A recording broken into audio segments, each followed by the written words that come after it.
E aí, meus brothers, beleza? Hoje o assunto vai tratar sobre como fazer um bom devocional, como entender bem determinado texto bíblico. Eu, particularmente, eu não tenho muito esse tipo de pensamento de tentar ler a Bíblia inteira, porque, assim, sinceramente, eu não consigo ler a Bíblia inteira. Chega uma parte, lá em Levítico, Deuteronômio, que eu já, assim, eu meio que pulo os livros, sabe? Mas a questão é que realmente todos os livros são importantes, tá? Não quero que você me entenda mal, mas é que eu tenho um pouco da didática diferente, e às vezes algumas pessoas acabam me perguntando, e eu decidi falar sobre isso nesse vídeo. E para isso eu trouxe alguns exemplos, tá?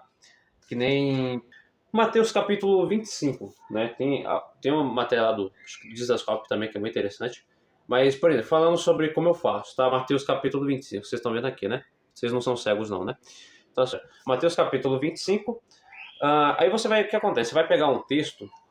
Nossa, esse vídeo está meio estranho. Você vai pegar um texto anterior e um texto posterior. Então vocês vão ler um texto ah, anterior, vai tentar entender o texto. Depois vocês vão ler o texto que vocês vão pegar, por exemplo, Mateus 25, que eu peguei como exemplo, como referência, e depois um texto posterior.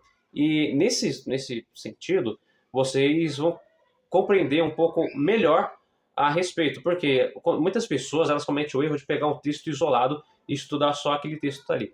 E aí fica muito estranho, muito vago. Então vocês precisam do contexto, né? De uma pregação anterior, ou de um texto anterior, de um salmos anterior, enfim. Eu acho que é muito importante nesse sentido. Depois, cara, que vocês vão. Mateus capítulo 25, vocês vão ler o texto. E assim, qual que é, para mim, um ponto central, um ponto chave para entender? Cara, você ter livros de comentários bíblicos. Esse aqui é o do John MacArthur. É um dos meus, cara, um dos meus preferidos quando se trata do Novo Testamento, que são os quatro evangelhos.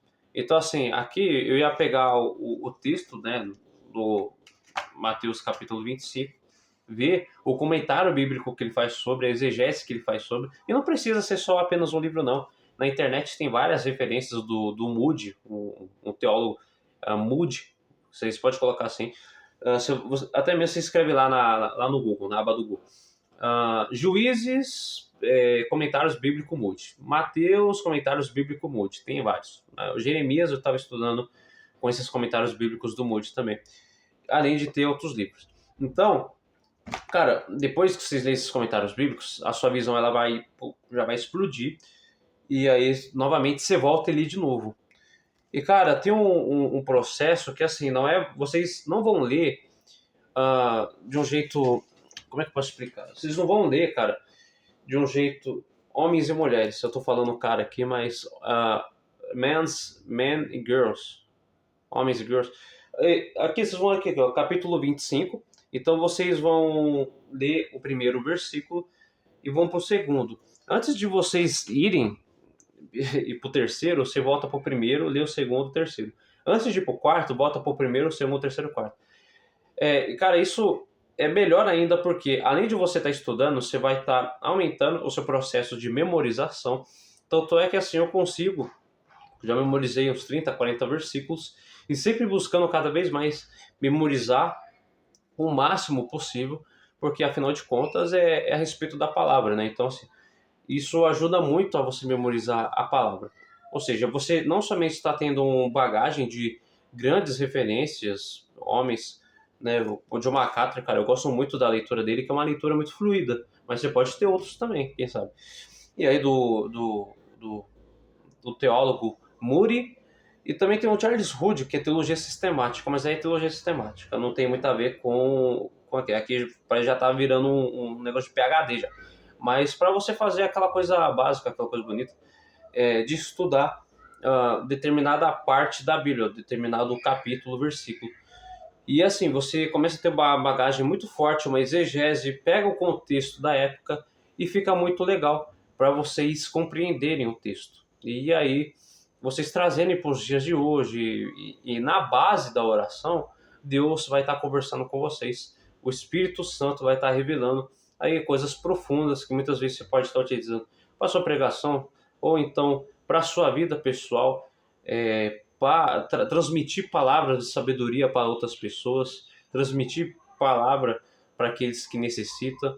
e isso, pelo menos, é o modo como eu faço o meu estudo, né? Então eu pego uma parte da Bíblia, li a parte anterior e a parte secundária primeiro, e depois eu retorno de novo, e aí eu pego comentários bíblicos a respeito desse texto, e enfim, eu começo, depois eu faço aquela leitura para memorizar e fixar cada vez mais aquela passagem bíblica, e aí pelo menos fica melhor. Isso é um dos métodos que eu faço, tá? Porque tem alguns aplicativos que eu utilizo. Eu vou deixar para o segundo vídeo outros métodos que eu utilizo para estar memorizando cada vez mais, estudando mais e com mais técnica e, enfim, memorizando e pegando cada vez a palavra de uma forma simples, de uma forma dinâmica e de uma forma que não seja entediante, né? Como vocês possam me entender. E tem alguns aplicativos, tem alguns estilos que eu gosto de fazer, alguns meios de memorização, além da leitura. Eu vou inventar uma leitura regressiva, tá? Mas, enfim, inventa o nome que você possa dar, que é o estilo de leitura que eu expliquei aqui no vídeo. Bom, se vocês gostaram, deixem aí nos comentários para eu fazer a parte 2 do método e dos meios que eu utilizo para estar estudando a palavra e estar compreendendo cada vez mais sobre o assunto. Agradeço por você estar assistindo até aqui o final e não deixe de compartilhar e se inscrever. Muito obrigado.